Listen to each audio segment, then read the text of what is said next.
207 देखने जाओ अपने बाइक किला का ही एरिया है। जैसे हमारा बाल किला है, डैडी ने ये वार्ड में बहुत काम कर चुके हैं। अभी से नहीं 2000 साल से ही पापा ने काम करना चालू किए। और देखने जाओ तो अपने एरिया में अभी भी बहुत स्लम एरिया है, लोगों की बहुत तकलीफ है पानी को लेके, ड्रेनेज को लेके। एक बेसिक नीड जो रहती है क्लेanलीनेस, वो ही नहीं है लोगों को। और पानी जो रोज़ जिससे काम चालू होता है नहीं दिन का, उसमें भी लोगों को बहुत प्रॉब्लम्स आती है। तो उस हिसाब से यही वार्ड, यहाँ पे काम बहुत है और यहाँ पे काम करना है। और डैडी के पार्टी हमेशा काम करने वालों में ही जानी जाती है। तो और गवली मतलब जो लोगों की खिदमत करे।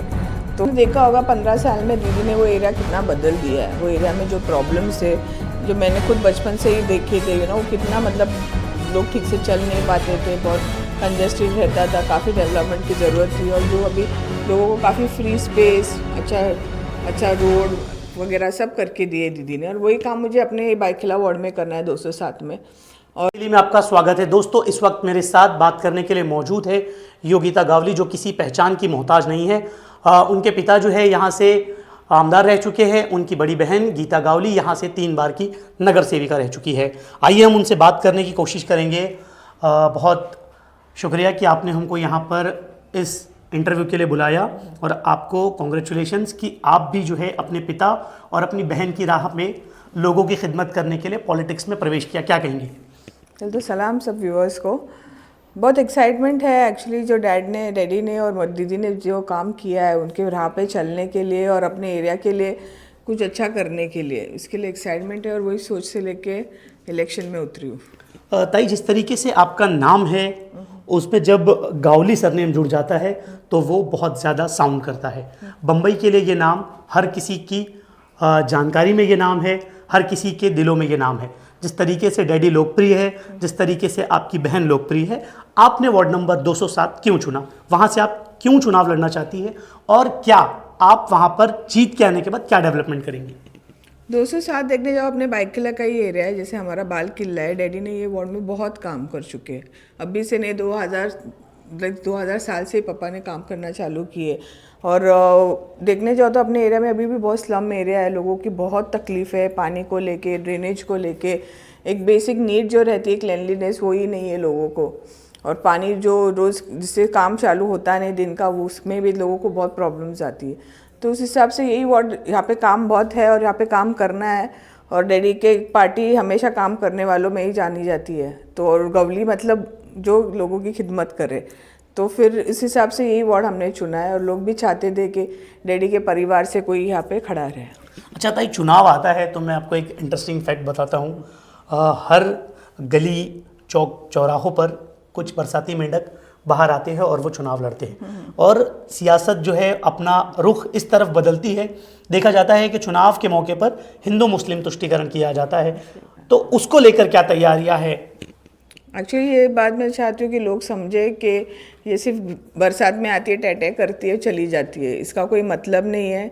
ये काम पूरे साल के हर मौसम में करना है लोगों के लिए। और जो दिल से करे, लोगों को समझे, जाने, उनकी तकलीफ़ों को परखे, ऐसा ही कोई इंसान को चुने, ना कि जाति पे या फिर भाषा पे जो लोगों को डिवाइड करती है, रूल करती है और फिर चली जाती है। जबकि अपने हिंदुस्तान में लोग साथ में रहे। और हम लोग तो ऐसे एरिया में, हम लोग हमारे घर में कभी ये डिफरेंस जाने नहीं है और ना कभी जानेंगे।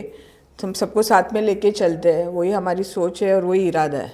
वार्ड नंबर 207 में क्या बदलाव लाएंगी? क्या प्लान्स है और वहाँ के क्या मुद्दे हैं? क्या आपको वो मुद्दे पता है कि वहाँ की जो जनता है वो सफ़र करे? जिस तरीके से आपकी जो बड़ी बहन है वो लगातार 3 बार चुनाव उन्होंने लड़ा है, 15 साल की सियासत उन्होंने देखी है, अब वो अपने सियासी सफ़र के 20वें साल में एंटर कर रही। तो आपको वहाँ की क्या समस्याएं देखने को मिलती?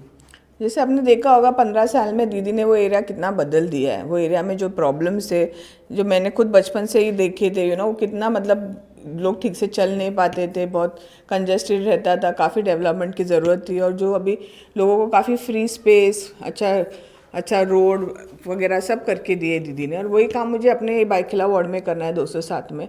और स्पेसिफाई कोई ऐसे मुद्दे जिनको आप देखती हो कि वहाँ पर करने की ज़रूरत है? स्पेस स्पेसिफाइड चाहिए, क्योंकि छोटे बच्चों को अच्छा खेलने के लिए जगह चाहिए, क्लीन हेल्दी इन्वायरमेंट चाहिए। पार्किंग का भी एक इशू है जैसे है, तो पार्किंग के लिए भी एक अच्छी जगह चाहिए कि लोग, अभी जैसे सबके घर में, हर एक घर में गाड़ी तो होती है।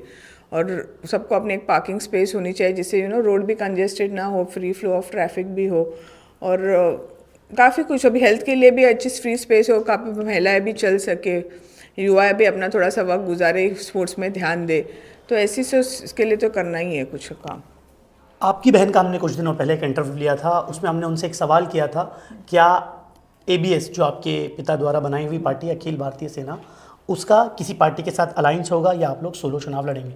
तो उन्होंने इसका ये जवाब दिया था कि वो सोलो चुनाव लड़ने जा रहे हैं। तो वार्ड नंबर 207 के समीकरण क्या होंगे? आप किसी के साथ अलायंस करके चुनाव लड़ेंगी या फिर अकेले चुनाव लड़ेंगी? जैसे दीदी ने बताया वही बात सच है कि एबीएस हमेशा अकेले ही लड़ी है, तो अभी भी अकेले ही लड़ेगी। अभी ऐसे अलायंस का कोई बात भी नहीं और कोई ना कोई सोच है, सो हम हमारे इस राह पे चल रहे हैं अपने साथ। अच्छा ताई, एक और एक तरफ देखा जा रहा है कि दूसरी जो पार्टी है, कांग्रेस है, समाजवादी पार्टी है, वो आपकी दीदी के वार्ड में उनका घेराव कर रहे हैं, उनके खिलाफ बहुत सारी कैंपेन चला रहे हैं।